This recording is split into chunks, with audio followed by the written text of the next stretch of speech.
Okay, देखो बेटा, Monday Tuesday Wednesday Thursday का एवरेज था मेरे पास 88। तो मंडे ट्यूसडे वेंसडे थर्सडे का जो सम आएगा वो आएगा 88 मल्टीप्लाई बाय 4, क्योंकि एवरेज को मैं मल्टीप्लाई कर दूंगा नंबर ऑफ वैल्यूज से, तो मेरे पास सम आ जाएगा। ठीक है अक्सा। उसके बाद ट्यूसडे वेंसडे थर्सडे फ्राइडे का दिया गया था 90 डिग्री। तो ट्यूसडे वेंसडे थर्सडे और फ्राइडे की अपनी वैल्यू 93 गिवन है क्वेश्चन में।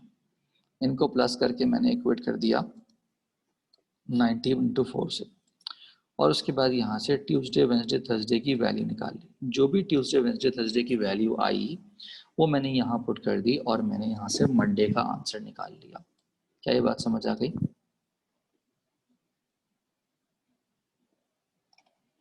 Okay, second question is almost the same but I am repeating it.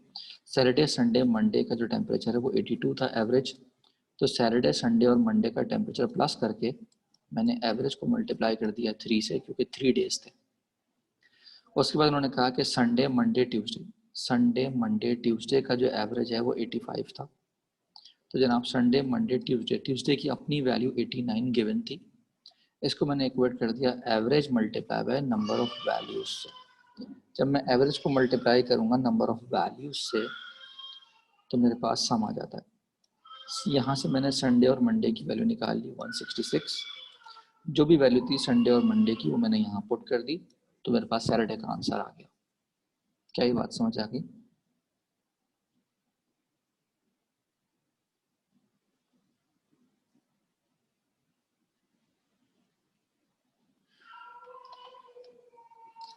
Okay जनाब, क्वेश्चन नंबर 3 में हमसे क्या कह रहे हैं? क्वेश्चन नंबर 3 में हमसे कह रहे हैं a batsman in his 17th inning makes a score of 85 and thereby increases his average by 3। तो एक्चुअली हुआ क्या कि जो न्यू एवरेज है वो अब पुराने एवरेज में +3 हो गया,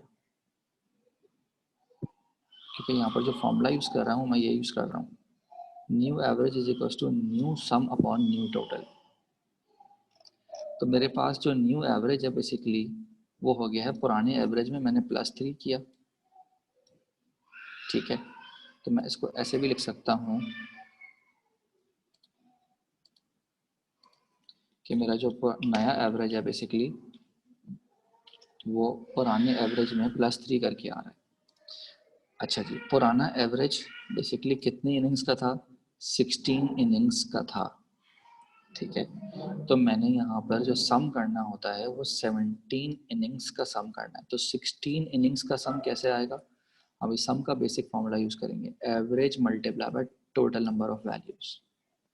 तो मेरे पास एवरेज मुझे अननोन है और 16 उसकी इनिंग्स हैं, तो ये हो गया 16 टाइम्स A1।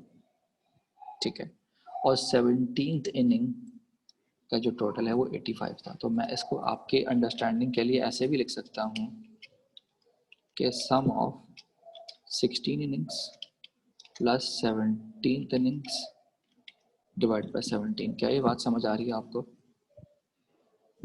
कि sum of 16 innings plus 17 inning divide by number of values? अच्छा जी, अब अगर मैं क्रॉस मल्टीप्लाई कर दूं तो जनाब ये जो 17 है, अच्छा मैं दोबारा बता देता हूँ। देखो बेटा, मैं दोबारा बता देता हूँ, ये बात आप समझें कि न्यू एवरेज का फॉर्मूला क्या होता है। मैं दोबारा समझा रहा हूँ, दोबारा सुने। देखो, उसने हमें कहा कि एवरेज चेंज हो गया, that is A2 new average. वो ये कह रहा है कि पुराने एवरेज में 3 इंक्रीज हो गया था, तो मैंने A1 में +3 कर दिया। ठीक है, एवरेज क्या होता है? सम डिवाइड बाय टोटल। तो बेसिकली अगर मैं 16 इनिंग्स का सम कर लूँ और जो उसने 17th इनिंग में स्कोर किया उसका भी सम कर लूँ तो मेरे पास टोटल सम आ जाएगा। सर ये एक चीज़ मैंने आपसे पूछनी थी। हम्म, सर ये सम 16 जो आपने किया है, ये 16 किस तरह से सोचा कि ये मतलब ऐसे लिखा हुआ है 16 इनिंग्स है बेटा ये। अच्छा सर, अब बात समझ आ गई आपको? सही है सर। बेसिकली दोबारा सुनो और से question number. A batsman in 17th inning, 17वीं इनिंग में उसने स्कोर किया, तो उससे पहले कितनी इनिंग्स खेल चुका है वो? उमर 60। ठीक है उमर, बात समझ आ गई? तो अब बेसिकली मैं सम को डिवाइड करता हूँ बेटा नंबर ऑफ वैल्यूज से। तो मेरे पास 16 इनिंग्स का जो सम था, मैंने उसमें प्लस कर लिया 17th का, तो मेरे पास टोटल सम आ जाएगा। क्या ये बात आपको क्लियर हो गई?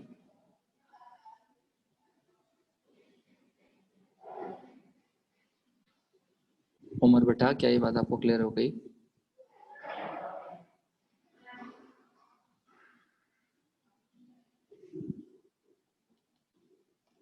तो उसके बाद बेसिकली सम ऑफ 16 इनिंग्स को मैं लिख सकता हूँ 16 टाइम्स A1। क्या ये बात समझ आ गई? क्योंकि सम बराबर होता है number of values multiply by average के। क्या ये बात समझ आ गई?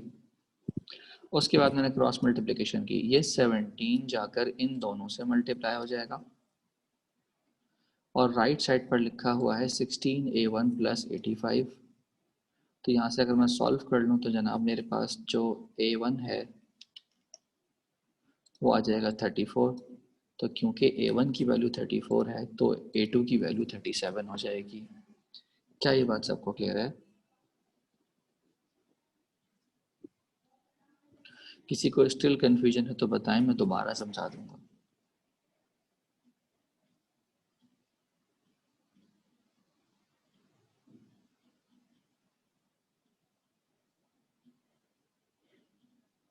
दोबारा समझा दूंगा। ओके, देखो बेटा दूसरा, वो ये कह रहे हैं कि एवरेज 17th इनिंग खेलने के बाद उसका इंक्रीज हो गया बाय 3। बेटा डिफिकल्ट नहीं है, मैं आपको दोबारा समझाने की कोशिश करता हूँ।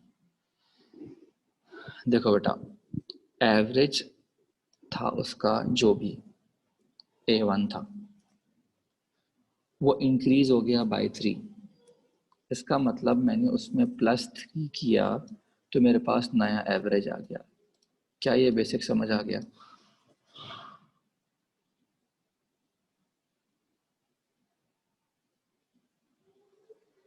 ठीक है। इसके बाद जी बेसिकली सर। एवरेज का फॉर्मूला होता है बेटा सम अपॉन नंबर ऑफ वैल्यूज। तो बेसिकली मैं यहाँ लिख सकता हूँ कि सम ऑफ 17 इनिंग्स को मैं डिवाइड करूँ 17 से। क्या ये बात समझ आ गई कि अगर मुझे एवरेज निकालना है तो मैं 17 इनिंग्स का सम करके डिवाइड बाय 17 कर दूँ? क्या ये बात समझ आ गई? ओके। अब सम ऑफ 17 इनिंग्स इन एक्चुअल क्या है? सम ऑफ 16 इनिंग्स प्लस 17। क्या ये बात समझ आ गई?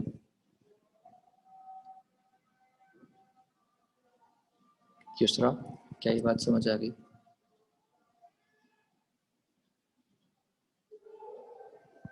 दूसरा, ओके।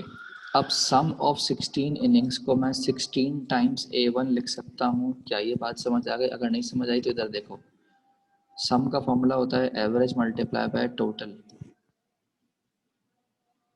इसको n भी लिख सकते हैं आप। क्या ये बात समझ आ गई कि सम निकालने के लिए मैंने n से मल्टीप्लाई करना होता है? तो यहाँ पर सम ऑफ 16 इनिंग्स के लिए मैंने 16 को मल्टीप्लाई कर दिया A1 से। क्या ये बात समझ आ गई?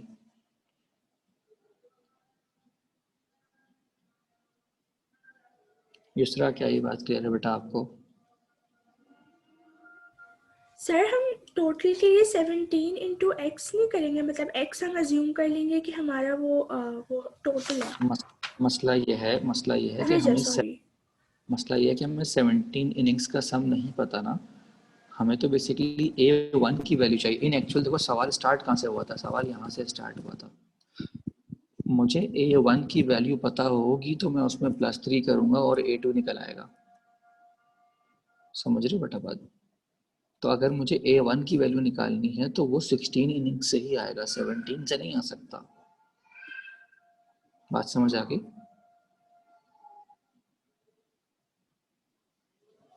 ओके, तो अब ये 17 यहाँ पर डिवाइड हो रहा है, इससे जाकर मल्टीप्लाई हो जाएगा, तो ये बन जाएगा 17A1 + 51। ये 16A1 + 81 यहाँ से कॉपी हो गया एज इट इज ऊपर से, और 16A1 राइट साइड पे प्लस हो रहा था, लेफ्ट साइड पे जाके माइनस हो गया। A1 की वैल्यू आ गई, जो भी A1 की वैल्यू आई उसमें मैंने +3 कर देना है, तो वो बन जाएगा A2। क्या ये सवाल समझ आ गया आप सबको? ठीक है, नाउ क्लास, अब आप सब सुने मेरी बात। जो ये कह रहे थे कि सर से आधे घंटे में सॉल्व होता है, तो सर से आधे घंटे में सॉल्व नहीं होता बेटा। सर को समझाने में 15 मिनट लगते हैं, क्योंकि बच्चों को समझ में देर से आता है। समझ आ रही है बात? तो जो बच्चे ये कह रहे थे कि सर को सॉल्व करने में आधा घंटा लगता है, सर को सॉल्व करने में आधा घंटा नहीं लगता। सर समझा रहे होते हैं बच्चों को जो ऐसे समझ में आ रहा होता है, और नो इश्यूज इन दैट। हर किसी का अपना एक लेवल होता है। किसी की मैथ्स कमज़ोर होती है, किसी की मैथ्स तेज़ होती है, किसी की मैथ्स तेज़ होती है तो बाकी सब्जेक्ट हल्के होते हैं। ज़रूरी नहीं है, ठीक है। माहम बेटा ये क्या कर रही हैं आप? कुछ पूछना है आपको?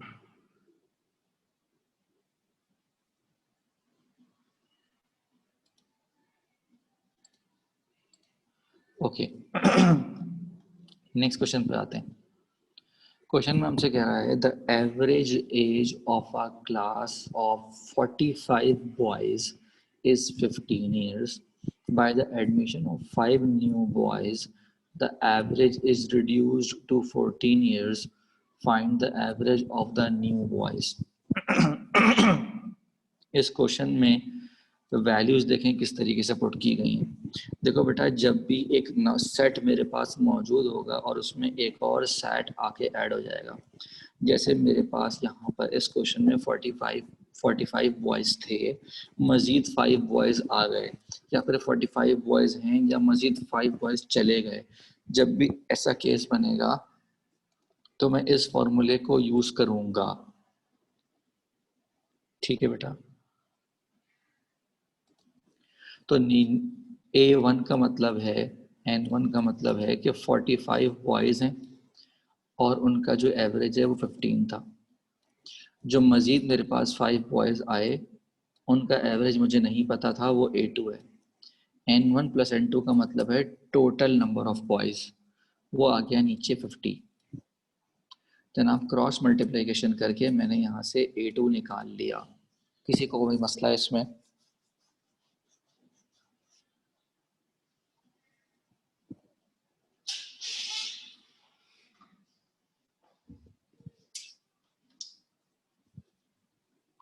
क्या है बेटा, बात समझ आ गई सबको?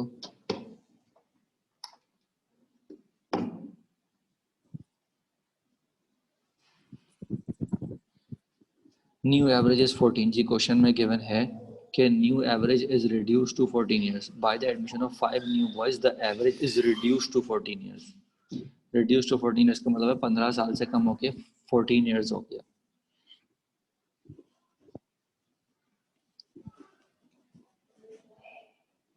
बात समझ आ गई सुफियान?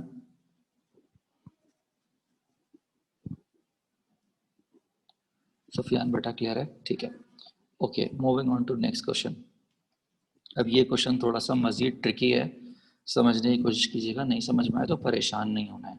अब मेरी बात सुने। वो कह रहे हैं the average age of 18 average weight of 18 students in a class is decreased bye 500 grams. जो पुराना एवरेज था उसमें से 500 ग्राम्स कम हो गए। 500 ग्राम्स कम होने का मतलब है कि बेसिकली 0.5 kg कम हो गया, क्योंकि 500 ग्राम्स बराबर होता है 0.5 kg के। तो मेरे पास जो नया एवरेज है बेसिकली पुराने एवरेज में से 0.5 kg माइनस हो गया। तो A2 को मैंने लिख लिया S2 डिवाइड बाय 18, क्योंकि 18 बॉयज थे। 18 बॉयज किस तरीके से हुए, उन्होंने कहा कि when one of the student who weighs 50 kg, एक ऐसा लड़का जिसका वेट 50 kg है वो चला गया, is replaced bye new boy, नया लड़का आ गया। तो नंबर ऑफ बॉयज 18 ही हैं, चेंज नहीं हुए। तो मैंने ये कहा कि S2 डिवाइड बाई 18, A2 की जगह पर मैंने पुट कर दिया S2 डिवाइड बाई 18, क्योंकि एवरेज का फॉर्मूला होता है सम अपॉन n। A1 की जगह मैंने पुट कर दिया S1 अपॉन 18, क्योंकि एवरेज का फॉर्मूला होता है सम अपॉन n। तो S2 बेसिकली क्या है, पुराना सम था 50 kg वाला लड़का चला गया था तो -50 कर दिया, नया लड़का आ गया था तो +n कर दिया। क्या ये बात समझ आ गई?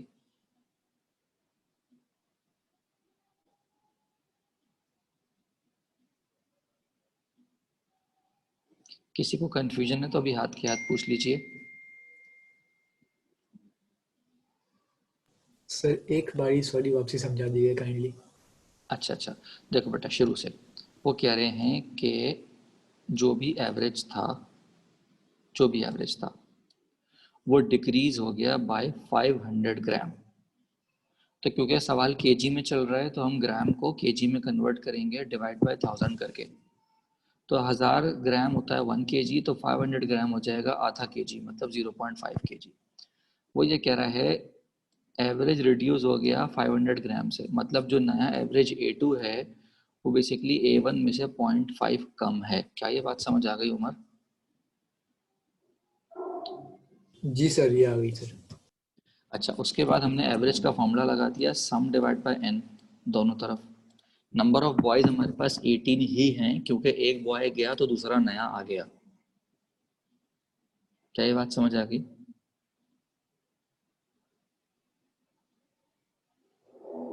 जी सर, सही रिप्लेस हो गए।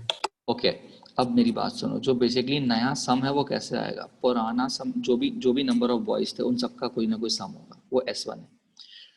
उसमें से 50 वाला लड़का चला गया तो हमने कर दिया माइनस का 50, और उसमें नया बॉय आके ऐड हो गया तो हमने प्लस कर दिया n। क्या ये बात समझ आ गई? महम और उमर, आप दोनों को बात समझ आ गई?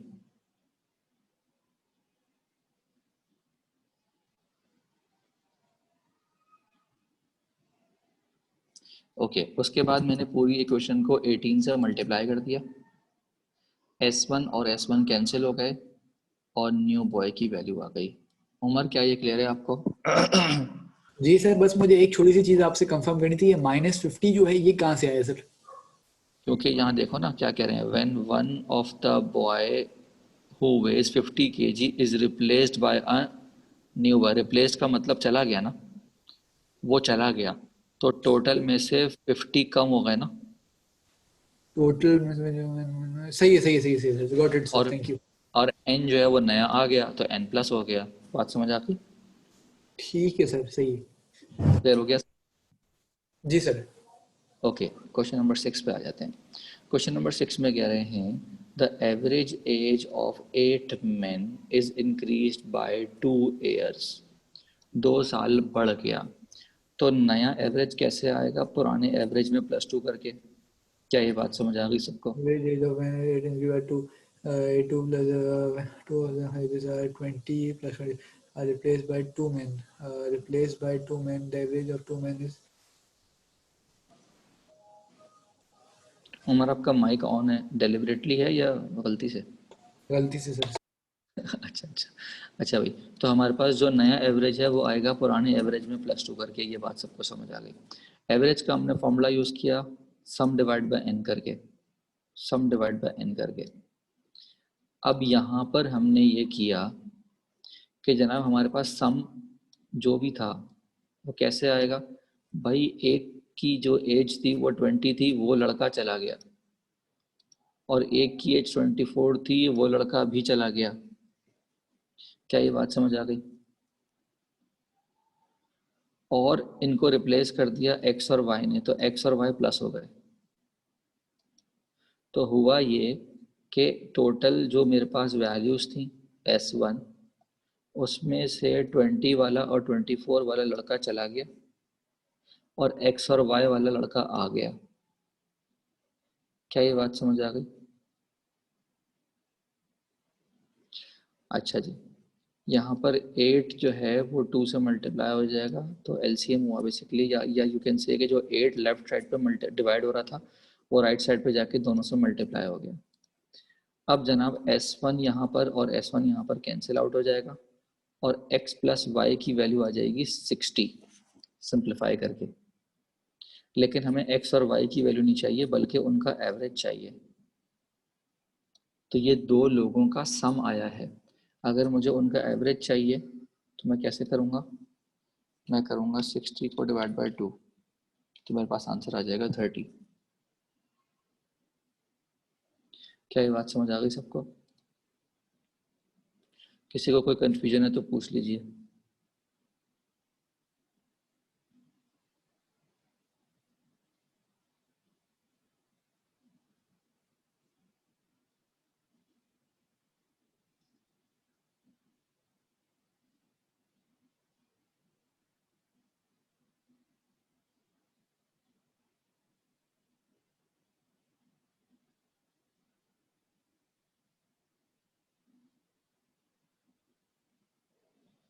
ओके जी, नेक्स्ट क्वेश्चन देखते हैं। वो कह रहे हैं a pound of water is evaporated from 6 pounds of sea water, और फिर कह रहे हैं कि sea water containing 4% of salt. तो सी वाटर जो है उसमें 4% सॉल्ट है, तो 4% सॉल्ट का मतलब है कि मैंने सॉल्ट इन 6 पाउंड्स निकालना है, तो बेसिकली मैं क्या करूँगा, मैं 4% निकालूंगा 6 का, तो वो आ जाएगा 0.24 पाउंड्स। क्या ये बात सबको क्लियर है? तो 6 पाउंड्स में अगर 4% सॉल्ट था तो बेसिकली 0.24 पाउंड्स था, तो उसमें से 1 पाउंड उड़ गया, तो अब आपके पास रह गया 5%, सॉरी 5 पाउंड्स रह गया। तो बेसिकली 5 में से 0.24 आपके पास सॉल्ट है, क्योंकि अब 6 पाउंड नहीं रहे, अब आपके पास 5 पाउंड रह गए।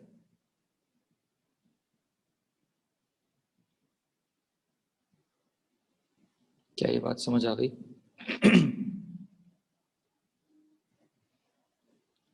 और मल्टीप्लाई बाय 100 इसलिए कर दिया ताकि आपके पास परसेंटेज आ जाए। क्लियर है जनाब?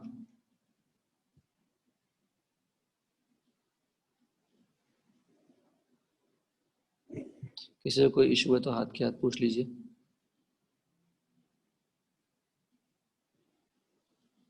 Okay, now one more time please. देखो बेटा, टोटल हमारे पास थे 6 पाउंड ऑफ सी वाटर, और फिर ये कह रहे हैं कि सी वाटर में 4% जो है वो सॉल्ट था,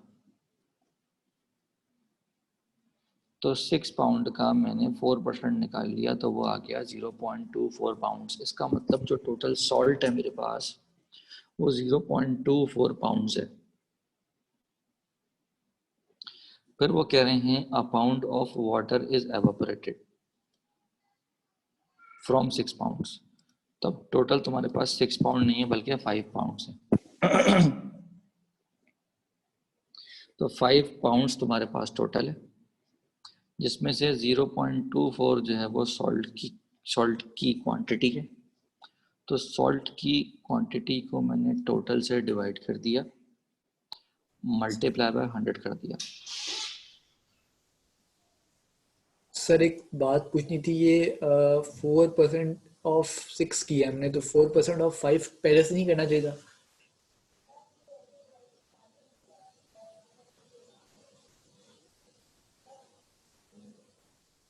हेलो सर। जी sorry Amar, please can you repeat the question?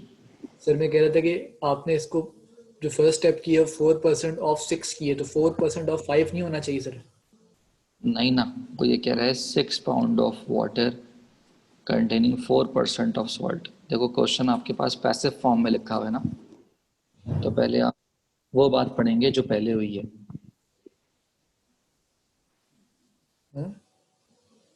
Question आपके पास पैसिव फॉर्म में लिखा हुआ है। और मामा की बात आप पढ़ें क्या कह रही हैं। और मामा कह रही हैं सॉल्ट एवापोरेट नहीं होता, सिर्फ वाटर होता है।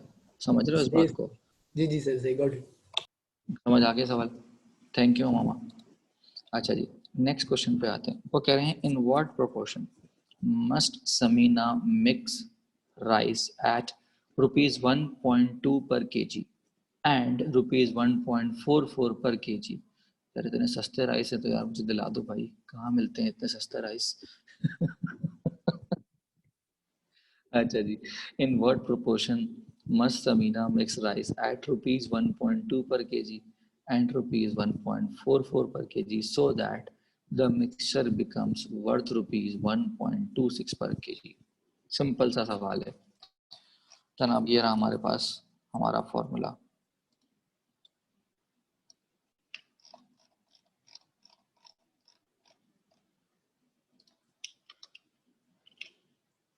हाँ भाई, क्या कह रहा है? A1N1 plus A2 N2 divide by N1 N2। तो ये हमारे पास क्या आ जाता है? New average. तो वो ये कह रहे हैं क्वेश्चन में कि भाई हमें जो वैल्यू है वो 1.26 हो जाए। तो न्यू वैल्यू लिख दी मैंने 1.26। 1.2 एवरेज है क्योंकि पर केजी लिखा हुआ है, लेकिन उसकी क्वांटिटी मुझे नहीं पता, तो उसकी क्वांटिटी मैंने x ले ली। कितना केजी है मुझे नहीं पता, मैंने x ले लिया। दूसरे का एवरेज मुझे पता है 1.44 और उसकी क्वांटिटी भी नहीं पता, मैंने उसकी क्वांटिटी ले ली y। जबकि टोटल क्वांटिटी हो जाएगी x प्लस वाई। क्या ये बात समझ आ गई है?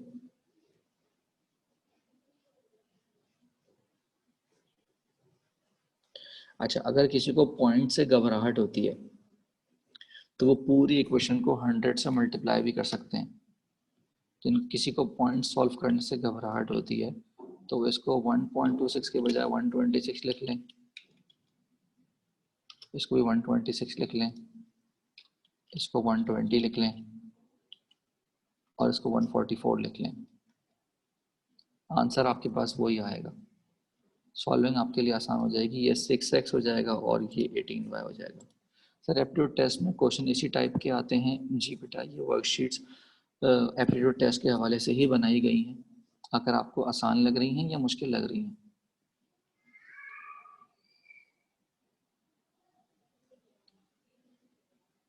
मुश्किल लग रही हैं, ठीक है, प्रैक्टिस करनी पड़ेगी। बहुत मुश्किल नहीं लग रही, प्रैक्टिस करनी पड़ेगी। देखो प्रैक्टिस करते करते ना आप लोग तेज हो जाओगे, ऐसा नहीं है। पहली क्लास याद करो मैंने बेटा क्या समझाया था, it's not a one day process. Calculation में भी टाइम लग रहा है ना आपको, बहुत सारी चीज़ें हैं जो आगे आपको देखनी है। सर जी बेटा। सर देखिए मैं ऑलरेडी मैं बहुत ज़्यादा मैथ्स में बहुत ज़्यादा कमज़ोर है सर। मैंने एक बात डिसाइड करी है सर, इंशाल्लाह मैं IBA का टेस्ट अभी नहीं दे रहा, खैर के साथ मैं दूंगा जून में।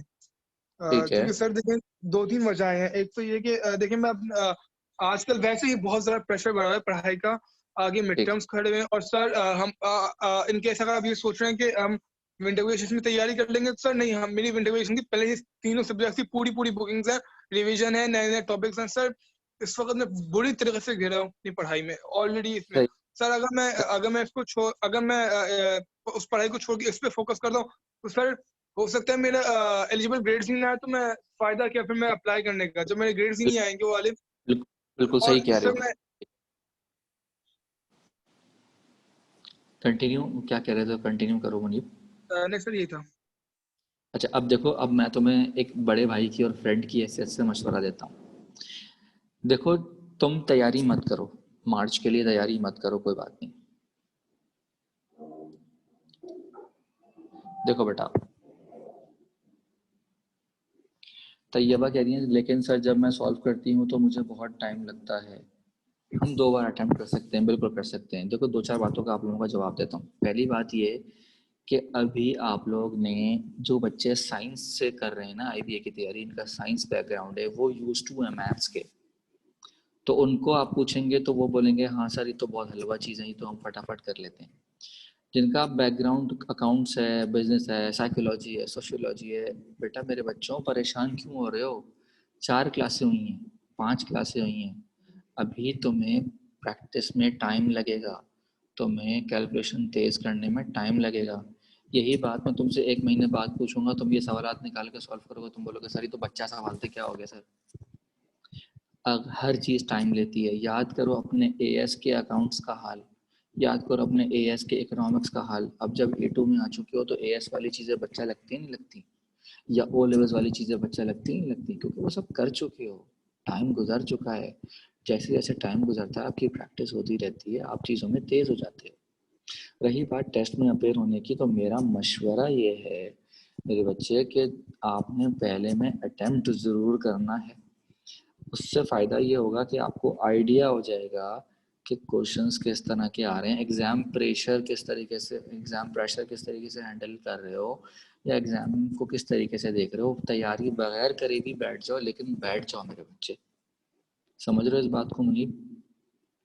दूसरी बात जो मामा जो कह, तो आप टेस्ट में सिर्फ बैठ जाना, भले तैयारी मत करना लेकिन बैठ जाना, ताकि तुम्हें अंदाज़ा हो जाए कि हाँ यार मुझे मेहनत कितनी करनी है। एक चीज़ बगैर देखे जाओगे सेकंड अटेम्प्ट में तो मुश्किल होगा तुम्हारे लिए अच्छा स्कोर करना। तुम फर्स्ट अटेम्प्ट दे चुके होगे, तुम्हें आइडिया होगा कि यार कितना हॉरिबल पेपर आता है, तो फिर तुम अटेम्प्ट 2 में अच्छा करने की तुम्हें खुद से पता होगा हाँ यार मुझे मेहनत ज़्यादा करके जानी है।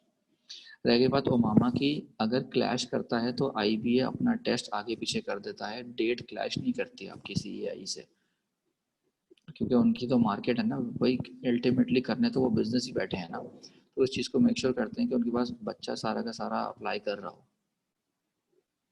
ठीक है, okay. Now question number 8 is clear to all of you?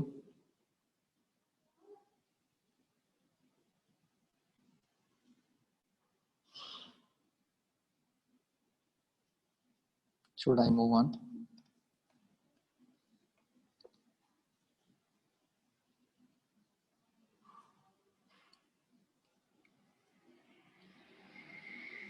Okay, question में कह रहे हैं कि a mixture of 70 liters of milk and water contain 10% water। तो 10% वाटर का मतलब है कि वाटर उसमें 7 लीटर्स है, बाकी बच गया 63, तो वो 63 जो है वो मिल्क है। ठीक है भाई? अच्छा, वो कह रहे हैं how much water must be added to make water 12.5%। इसका मतलब है कि अगर मैं वाटर की परसेंटेज निकाल रहा हूँ 12.5, तो बेसिकली मैं वाटर की वैल्यू को डिवाइड करूँगा टोटल से। तो जब मैं वाटर को बढ़ाऊँगा तो मेरा टोटल भी बढ़ेगा। तो अगर वाटर मेरे पास 7 था और उसमें मैंने x प्लस कर दिया, तो अब वाटर हो गया 7 + x। तो अगर मैं आपको समझाने के लिए लिखूं तो मैं लिख सकता हूं कि बेसिकली यहाँ पर मैं वाटर को डिवाइड कर रहा हूँ टोटल से, और टोटल मेरे पास जो पहले 70 था वो अब हो चुका है, मेरे पास जो टोटल था वो 70 था, राइट? वो अब हो चुका है 70 + x। क्या ये बात समझ आ गई? और मुझे वाटर चाहिए 12.5%। परसेंट का मतलब है डिवाइड बाय 100 करूँगा। क्या ये बात समझ आ गई? ठीक है, क्रॉस मल्टीप्लिकेशन कर दिया बेटा मैंने, और x को सेपरेट कर दिया मैंने। क्लियर है जनाब?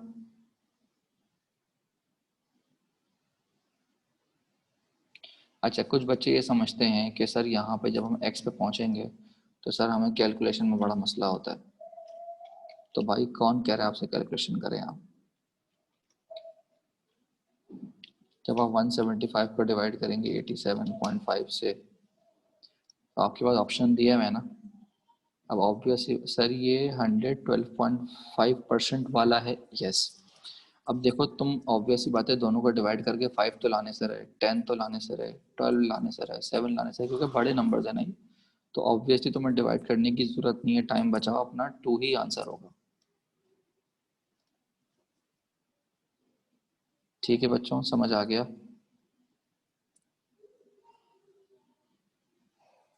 सर ऐसा कैसे, वी कैन गेस। देखो बेटा, ये कह रहा है कि 87 को मल्टीप्लाई करो x से और आंसर आया 175। तो अब फॉर सपोज तुम अगर 87.5 को डील करने से मसला हो रहा है, तो इसको 80 अज्यूम कर लो ना। अब तुम 80 को 5 से करोगे तो 400 आएगा ना बेटा, नंबर तो बहुत बड़ा आ रहा है। तुम 80 को 10 से करोगे 800 आ जाएगा, 80 को 7 से करोगे 560 आएगा, तो 80 को 2 से करोगे तो 160 आ जाएगा। इसका मतलब x कैन ओनली बी 2। बात समझ आ रही है? गैसेस होते हैं ये, इतना लंबा टाइम नहीं लगाते हम मल्टीप्लिकेशन में या डिवीजन में, हम अपना टाइम बचाते हैं। ठीक है, अच्छा मेरे ख्याल क्वेश्चन नंबर 10 डिस्कस करना फजूल है, बहुत ही आसान क्वेश्चन है। जनाब क्वेश्चन नंबर 11 देखते हैं। जी अब्दुल अक्सा, कोई सवाल आपको?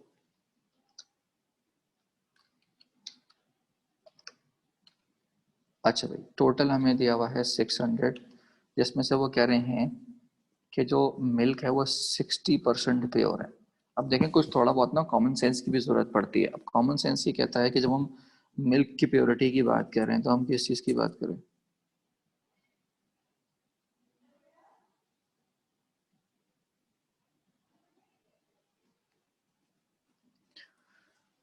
तो बेसिकली हम प्योरिटी की अगर बात कर रहे हैं तो मिल्क के साथ वाटर एंगेज होगा ना, कोई और चीज़ तो एंगेज होनी चाहिए रही तो थोड़ा सा। हाँ, अगर यहाँ वाटर ना भी लिखा हो तो आपको पता होना चाहिए। तो 60% का मतलब है कि 600 का मैं 60% निकालूंगा तो वो आ जाएगा 240, सॉरी 360। तो मिल्क मेरे पास हो गया 360 जो कि 60% है, और 40% मेरे पास वाटर है। क्या ये बात समझ आ गई? ओके, अब वो कह रहे हैं how much water should be added, मैं वाटर कितना ऐड करूं? How much water should be added to make it 50% pure. 50% pure का मतलब है कि मैं बात कर रहा हूँ मिल्क की, तो मैं मिल्क को डिवाइड करूंगा टोटल से। तो मिल्क की वैल्यू मेरे पास 360 थी,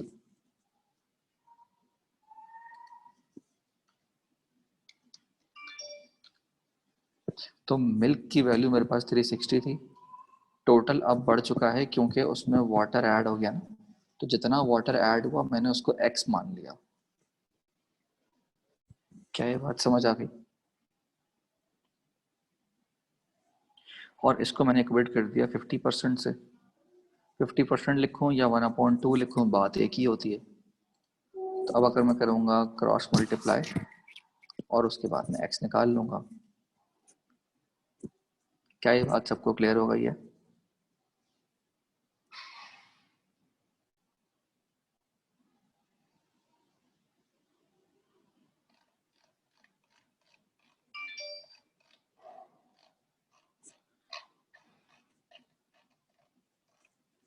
क्या ये बात सबको क्लियर हो गई है? सर x प्लस क्यों किया? क्योंकि टोटल मेरे पास मिक्सचर था 600 मिलीलीटर का ना। वो कह रहा है how much water should be added, इसका मतलब पानी मिलाऊंगा ना, तो टोटल अब 600 नहीं रहेगा बल्कि 600 प्लस x हो जाएगा, राइट? क्योंकि 600 में वाटर मजीद ऐड करूंगा ना। बात समझ आ गई? तो ये बात क्लियर है बेटा? ओके, वो कह रहे हैं Asif has an average of 72 on his 4 test, after taking the next test his average drop to 70, which of the following is his most recent test grade. तो बेटा आप याद करें कि मेरे पास जो A2 था, इनिंग वाला सवाल याद करें, बिल्कुल वैसा ही सवाल है ये कि न्यू एवरेज जो है मेरे पास 70 है। यहाँ पर मैंने उसके 4 टेस्ट का स्कोर लिया, तो मैं कह सकता हूँ कि मैंने क्या किया है, मैंने सम ऑफ 4 टेस्ट किया है प्लस 5th टेस्ट किया है और डिवाइड कर दिया है 5 से। क्या ये बात समझ आती है सबको कि मेरे पास जो एवरेज है वो बेसिकली कैसे आएगा? वो आएगा जनाब सम ऑफ 5 टेस्ट डिवाइड बाय 5, लेकिन 5 टेस्ट का मेरे पास सम नहीं है। तो अगर मैं सम ऑफ 4 टेस्ट कर लूँ प्लस 5 टेस्ट कर लूँ तो बेसिकली बात बराबर ही है। तो सम ऑफ 4 टेस्ट कैसे आएगा? Average multiply by number of test. Sum आता है एवरेज मल्टीप्लाई बाय n करके। तो 72 को मैंने मल्टीप्लाई कर दिया 4 से। 5th टेस्ट की वैल्यू मुझे पता नहीं थी, वो मैंने x सपोज कर ली। क्या ये सवाल क्लियर हो गया? क्रॉस मल्टीप्लिकेशन करके फिर मैंने x निकाल लिया। क्या ये सवाल सबको क्लियर है बेटा?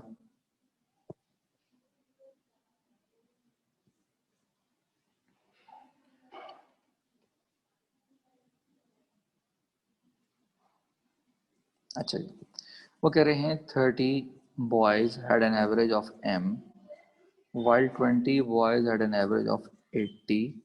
What is the average of the entire group? तो जनाब हमने यहाँ पर फॉर्मूला लगाना है, कौन सा? समझ तो गए होंगे। हमारा फॉर्मूला जनाब न्यू एवरेज वाला यहाँ पर लग जाएगा।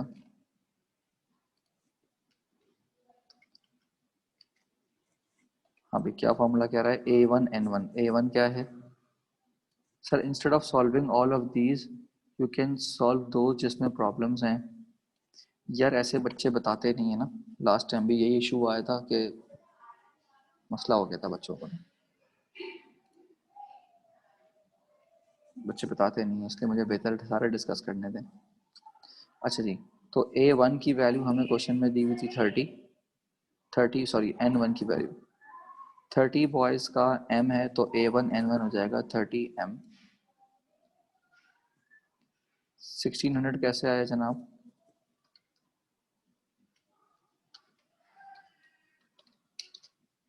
ये हो ऐसे रहा है कि आप M को मल्टीप्लाई कर रहे हैं 30 से, फिर प्लस कर रहे हैं 20 बॉयज़ हैं आपके पास, उनका एवरेज जो है वो 80 है।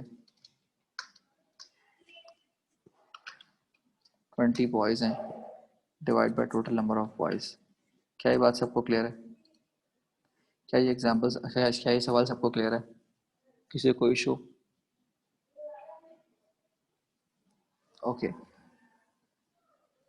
बेटा, क्वेश्चन नंबर 14 बिल्कुल ऐसे ही सॉल्व होगा। हम आ जाते हैं क्वेश्चन नंबर 15 से। वो कह रहे हैं कि A is 15 years old। A 15 years older है। वो कह रहे हैं B is 1/3 older। इसका मतलब यह है कि A की वैल्यू अगर 15 है तो B की वैल्यू जो है वो 5 है। ओके वो कह रहे हैं how many years ago was B twice as old as A। 1/3 older का मतलब है कि 15 में मैं प्लस करूंगा 5, ये हो जाएगा 20। तो अब आपसे क्या कह रहे हैं? X years before। X years before का मतलब है कि वो पूछ रहे हैं कि A और B की एजेस का जो रेशो है वो हाफ था, क्योंकि वो ट्वाइस एज ओल्ड बोल रहा है। दोबारा से सुन लें, A की वैल्यू 15 है, इसका 1/3 निकाला 5 आया, तो B की सर B 15 क्यों ऐड किया? क्वेश्चन गौर से पढ़ें। वो कह रहे हैं B इज 1/3 ओल्डर। 1/3 ओल्डर का मतलब है कि A की वैल्यू का 1/3 करें, वो 5 आएगा। ओल्डर मतलब ज़्यादा, 5 साल ज़्यादा, तो 20 ईयर्स हो गया ना। बात समझ आ गई दूसरा? अच्छा जी, अब वो कह रहे हैं x years before. x years before का मतलब है कि a की एज 15 थी लेकिन 15 माइनस x हो गई, क्योंकि x ईयर्स पीछे कर दिए तो एज कम हो गई। जब साल पीछे होंगे तो b की एज भी कम होगी, तो ये b 20 माइनस x हो जाएगा। क्या ये बात सबको क्लियर है? और वो ये कह रहे हैं b is twice as old as a। b जो है वो a का ट्वाइस हो जाए। तो अगर आपको ये चीज़ कंफ्यूज कर रही है तो आप इसको b ऊपर लिख लो, a नीचे लिख लो।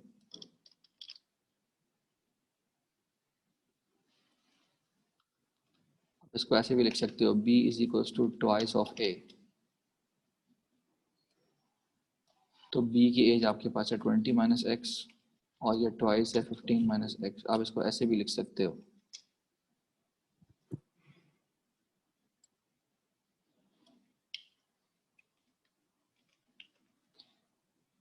दोबारा से बता दूं या क्लियर है?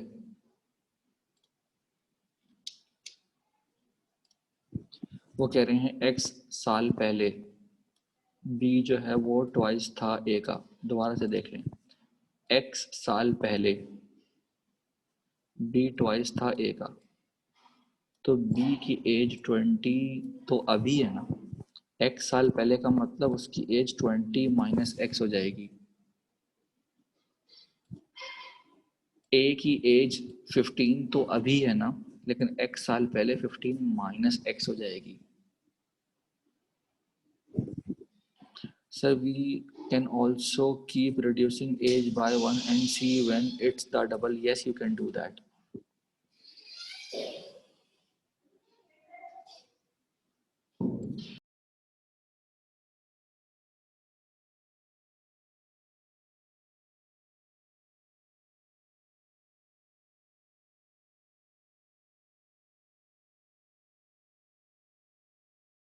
ओके, सो क्या ये सवाल सबको क्लियर हो गया?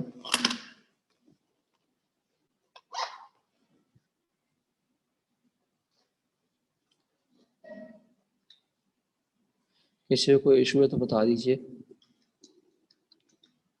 ओके, 16 पे आ जाते हैं जनाब। किसी को कोई इशू है तो बेटा हाथ के हाथ बता दो ताकि मैं क्लियर कर दूँ दोबारा से।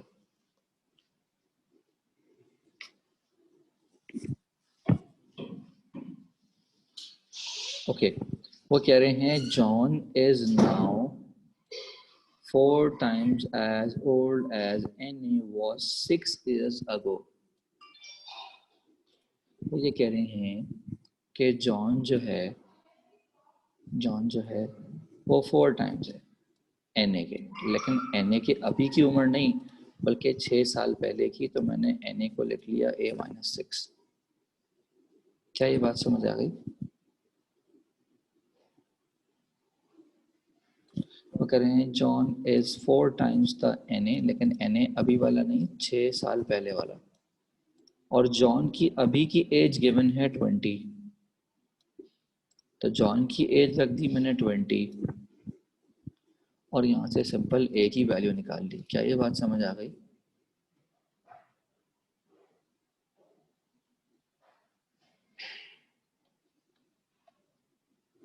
ओके जनाब, वो कह रहे हैं Arun was 24 when his daughter Sarah was born। इसका मतलब है अरुण जब 24 की थी तो उसकी जो बेटी है वो 0 साल की थी। अब वो कह रहे हैं if Arun is now 3 times as old as Sarah, how many years ago 4 times as old as Sarah। अब देखिए मेरी बात सुने, अगर वो अभी 3 टाइम्स है तो मैंने रैंडम वैल्यूज़ बढ़ाना शुरू की। जब सारा की पैदाइश हुई माशाल्लाह, तो उनकी जो अम्मा हैं वो थी 24 साल की। 2 साल बाद अम्मा 26 की हो गई और बच्ची जो है वो 2 की हो गई। 6 साल बाद अम्मा 30 की हो गई और बेटी जो है वो 6 की हो गई। और 8 साल की उम्र में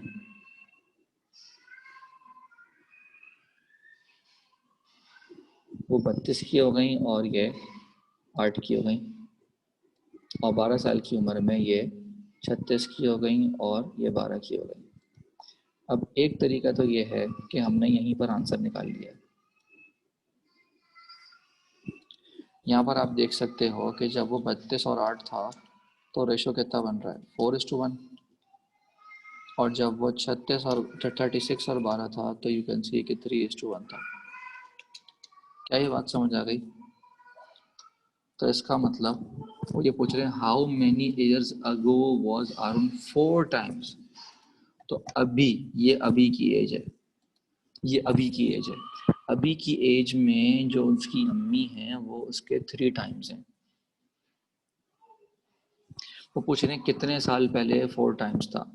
कितने साल पहले के लिए मैंने ये देखा कि भाई 36 की एज में वो उसका 3 टाइम्स था और 32 की एज में वो उसका 4 टाइम्स था। तो इसका मतलब हाउ मेनी ईयर्स अगो का जो आंसर है वो आएगा 4 ईयर्स अगो। क्या ये बात समझ आ गई? Sir please repeat. देखो भाई, 24 साल की उम्र में उसकी बेटी पैदा हुई, तो इसकी अपनी उम्र 24 है और बेटी की उम्र 0 है। क्या ये बात समझ आ गई?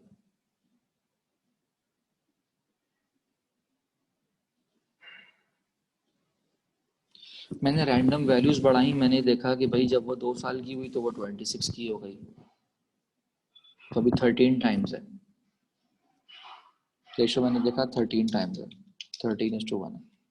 फिर मैंने 6 साल के बाद देखा, एक रैंडम वैल्यूज ले रहा हूँ, तो अब जो रेशो हो गया वो हो गया 5 टाइम्स।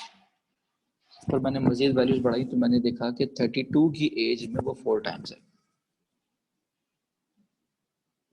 और 36 की एज में वो 3 टाइम्स है।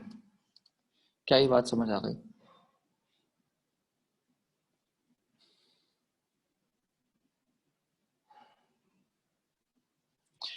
तो वो क्वेश्चन में क्या करें, वो कह रहे हैं if Aaron is now 3 times as old as Sarah. Now 3 times का मतलब है कि अभी की बात हो रही है, तो अभी की जो एज है वो दोनों की कितनी है, 36 और 12। क्या ये बात समझ आ गई? तो अभी जो है, अभी नाउ की बात कर रहे हैं तो वो 36 और 12 है। क्या ये बात समझ आ गई?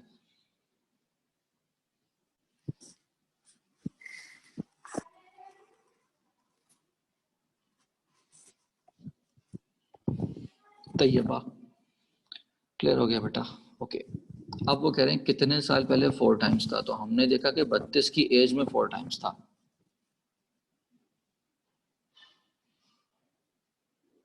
तो 36 की एज में 3 टाइम्स था और 32 की एज में 4 टाइम्स था।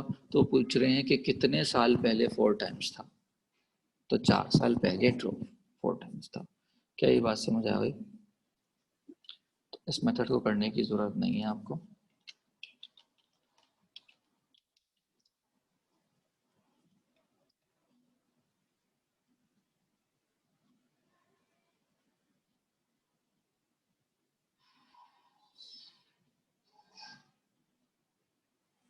क्लियर है बेटा?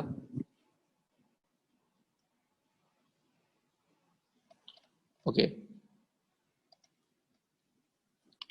देखो भाई, इस तरह के जितने भी सेंटेंसेस हैं ये आप उल्टे पढ़ते हैं, ठीक है? वो कह रहे हैं कि ए की जो सिस्टर है वो 15 है। सबसे पहले आप ये पढ़ें, उल्टा उल्टा पढ़े जुमला। तो ए की सिस्टर 15 है तो मैंने सिस्टर लिख ली 15। वो कह रहे हैं कि जो ब्रदर है वो सिस्टर से 4 साल बड़ा है।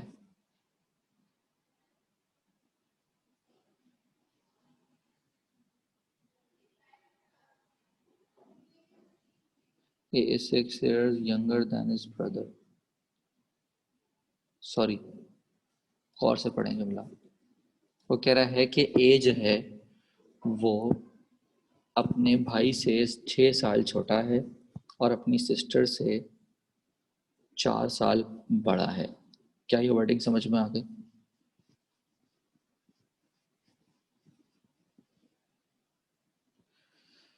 तो बेसिकली ए अपनी सिस्टर से 4 साल बड़ा हो गया और ब्रदर से 6 साल छोटा हो गया। क्या ये बात समझ आ गई? और सबसे पहले वो कह रहे हैं कि ए की जो मदर है वो उसके ब्रदर का डबल है, तो ब्रदर की एज 25 है तो मदर की एज 50 हो गई। क्या ये बात समझ आ गई? कंफ्यूजन है तो मैं रिपीट कर देता हूँ, दोबारा से देखें। वो कह रहे हैं ए की जो सिस्टर है वो 15 है, तो सिस्टर मैंने 15 ले ली। यहाँ क्या कह रहे हैं? यहाँ ये कह रहे हैं कि ए जो है वो 6 साल अपने भाई से छोटा है और सिस्टर से 4 साल बड़ा है, तो सिस्टर की उम्र में मैंने 4 साल बढ़ा दिए तो ए की एज आ गई, और क्योंकि ए अपने भाई से 6 साल छोटा था तो भाई की एज जो है वो 25 आ गई। क्या ये बात समझ आ गई? और फिर वो कह रहे हैं कि ए की जो अम्मी है वो भैया का डबल है, तो भैया को हमने डबल कर दिया, अम्मी आ गई। बात समझ आ गई?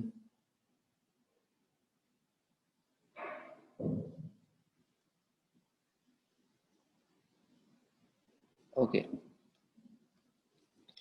नेक्स्ट क्वेश्चन पे आते हैं। वो ये कह रहे हैं 3 years ago the average of a family of 6 members was 19। 3 साल पहले जो एवरेज था पूरी फैमिली का वो था 19। तो 6 साल पहले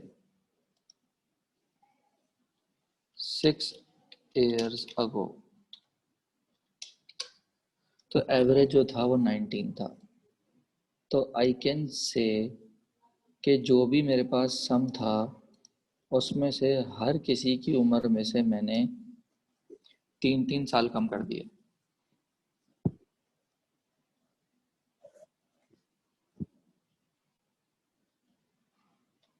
सॉरी, हाँ 3 ईयर्स अगो।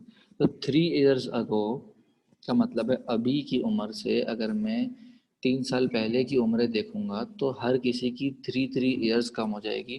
तो क्योंकि 6 फैमिली मेंबर्स थे तो 18 years कम हो गए टोटल में से। अगर मैं सारी एजेस को प्लस कर रहा हूँ तो वो बेसिकली S1 है। क्या ये बात समझ आ रही है?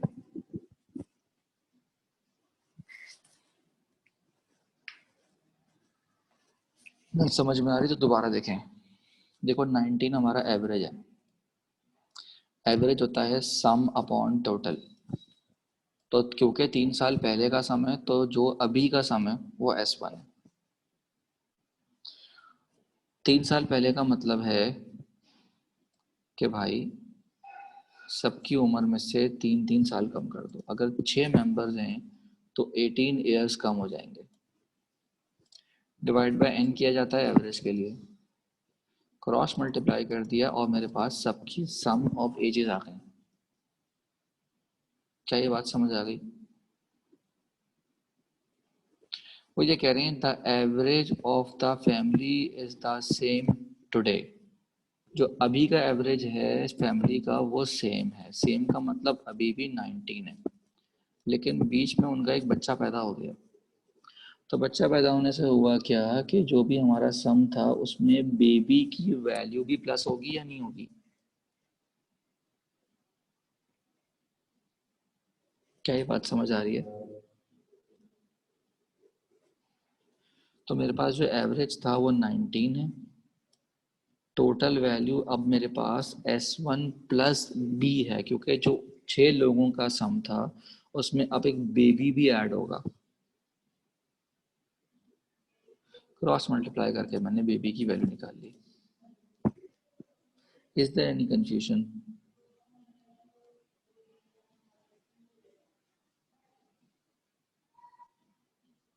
किसी को कोई इशू है तो बता दीजिए, मैं रिपीट कर दूंगा।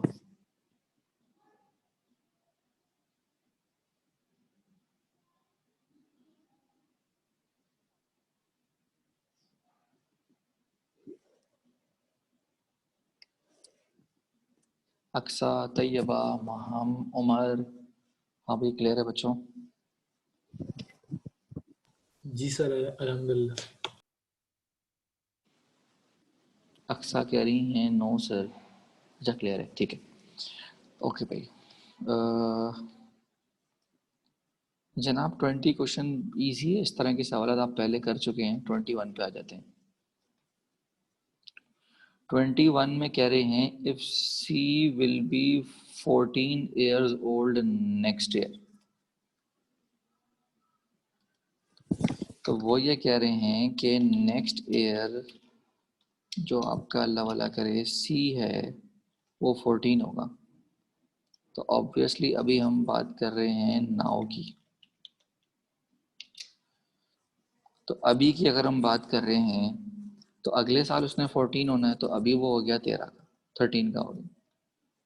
वो कह रहे हैं B is 6 years younger than C, कि बी की जो वैल्यू है वो सी से 6 ईयर्स यंगर है, तो बी की वैल्यू 7 हो गई।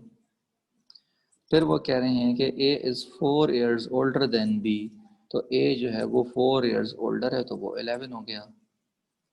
और वो पूछ रहे हैं कि ए 3 साल बाद कितने का होगा। तो सिंपल आप ए की वैल्यू में 3 प्लस कर देंगे तो वो 14 का हो जाएगा। क्या ये बात समझ आ गई?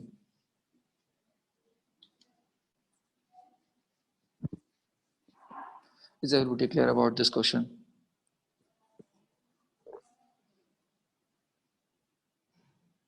Okay. Now वो ये कह रहे हैं, यहाँ पर भी सेम क्वेश्चन है, 22 सेम क्वेश्चन है, खुद कर सकते हैं आप। 23 पे आ जाइए। वो कह रहे हैं Faraz who is 7 years old, Ahmed is twice as old as Faraz। Very easy question यार, बहुत आसान क्वेश्चन है।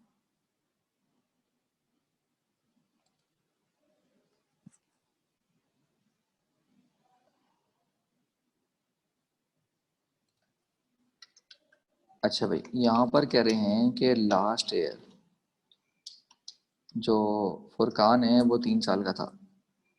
तो ऑब्वियसली अब आ जाएगी बात नाव की।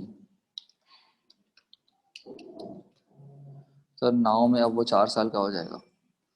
फिर वो कह रहे हैं कि कामरान जो है वो ट्वाइस है फुरकान का, तो डबल कर दिया। और सलमान जो है वो थ्राइस है उसका, तो उसको 3 टाइम्स कर दिया। Very easy question. तो मेरे बच्चों आज की अंडरस्टैंडिंग कैसी रही? समझ में आया बेटा कुछ? हाँ भाई, अंडरस्टैंडिंग अच्छी रही, समझ आया कुछ?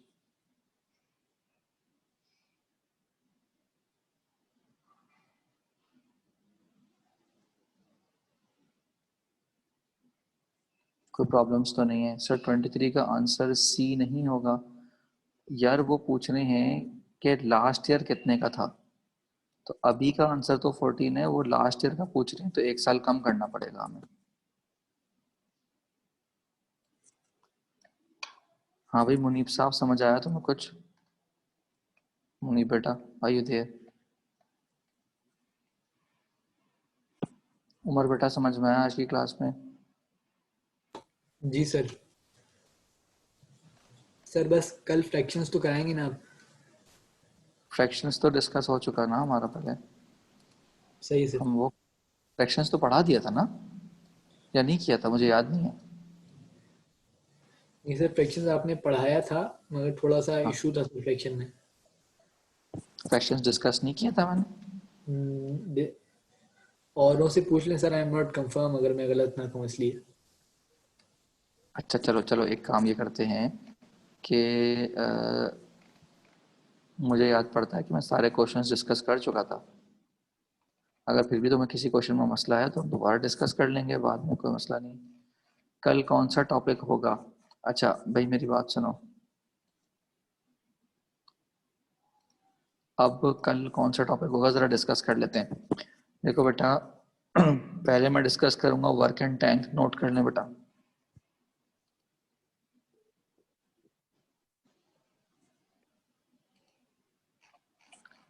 हम डिस्कस करेंगे कल वर्क एंड टैंक। सर एक 1 हो गए थे as far as I remember, fraction 2 नहीं हुआ। फ्रैक्शन 2 फ्रैक्शन 2 कहाँ है? मैंने टेस्ट में दिया हुआ है क्या? फ्रैक्शन 2 तो कोई नहीं है।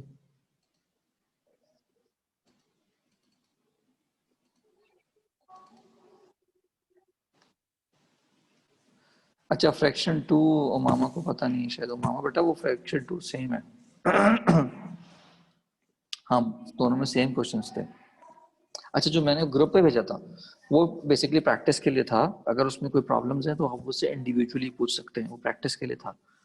तो फ्रैक्शंस जो मैं डिस्कस कर चुका हूँ, अगर आपको मजीद प्रॉब्लम्स हैं तो हम डिस्कस कर लेंगे, कोई मसला नहीं। जैसे अवाम बोलेगी, जैसे मेजोरिटी बोलेगी वो हम कर लेंगे। फिलहाल मैं आप लोगों को बता देता हूँ कि मैं कल क्या करूँगा, तो वो करके आप बैठें, वर्क एंड टैंक करेंगे हम। उसके अलावा एवरेज एज वगैरह हमने कर लिया है। हम डिस्कस करेंगे परसेंटेजेस,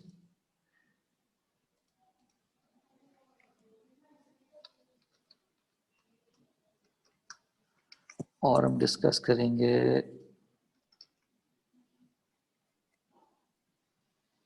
अगर टाइम बच गया तो profit and loss.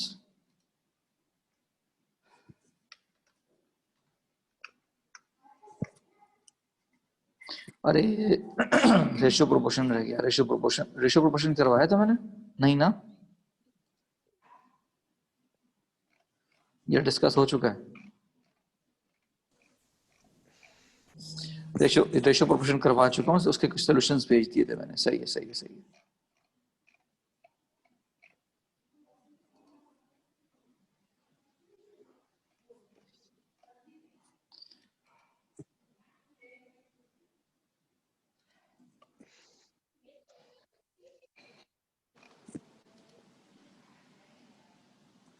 Fractions 2 with की, हाँ हाँ ठीक है ठीक है सही, ये डिस्कस कर लूंगा मैं, कोई मसला नहीं।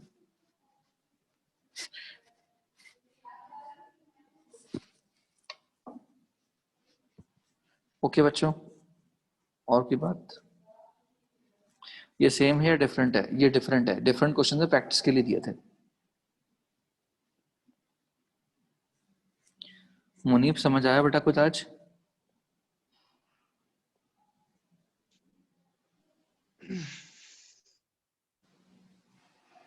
मुनीब सर